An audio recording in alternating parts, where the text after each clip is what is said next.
Hello' everyone, Ansari sir ATP চেনেললৈ সকলোকে স্বাগতম জনাইছোঁ। আজি GT PGTৰ ফলাফলৰ ফাইনেল মেৰিট লিষ্টৰ খবৰ দিবলৈ ওলাইছোঁ।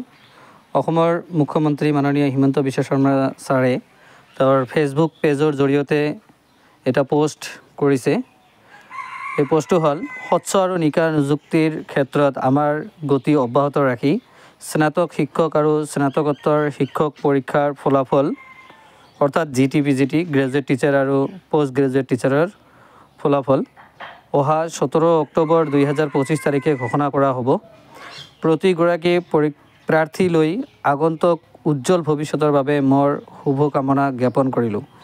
এইটো পোষ্টৰ জৰিয়তে তেওঁ জনাব খুজিছে যে যিসকল কেণ্ডিডেটে ইতিমধ্যে গ্ৰেজুৱেট টিচাৰ আৰু পোষ্ট গ্ৰেজুৱেট টিচাৰৰ ডকুমেণ্ট ভেৰিফিকেশ্যনৰ কাৰণে গৈছিলে আৰু চিলেকশ্যন হৈছিলে, সেইসকলৰ ফাইনেল মেৰিট লিষ্ট প্ৰকাশ পাব 17 অক্টোবৰ 2025 তাৰিখে অনলাইন যোগে লাভ কৰিব পাৰিব।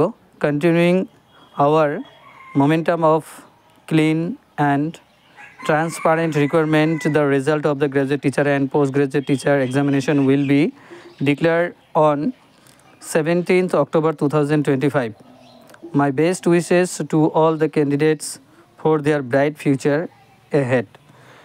এইখন পোষ্টৰ জৰিয়তে তেওঁ জনাব খুজিছে যে গ্ৰেজুৱেট টিচাৰ আৰু পোষ্ট গ্ৰেজুৱেট টিচাৰৰ ফলাফল ঘোষণা কৰা হ'ব 17 অক্টোবৰ 2025 তাৰিখ আৰু ইয়াৰ এপইণ্টমেণ্ট লেটাৰ সম্ভৱতঃ অক্টোবৰ মাহৰ ভিতৰতে দিব আৰু নৱেম্বৰ মাহৰ 1 তাৰিখৰ পৰা চাকৰি জইন কৰিব পাৰিব।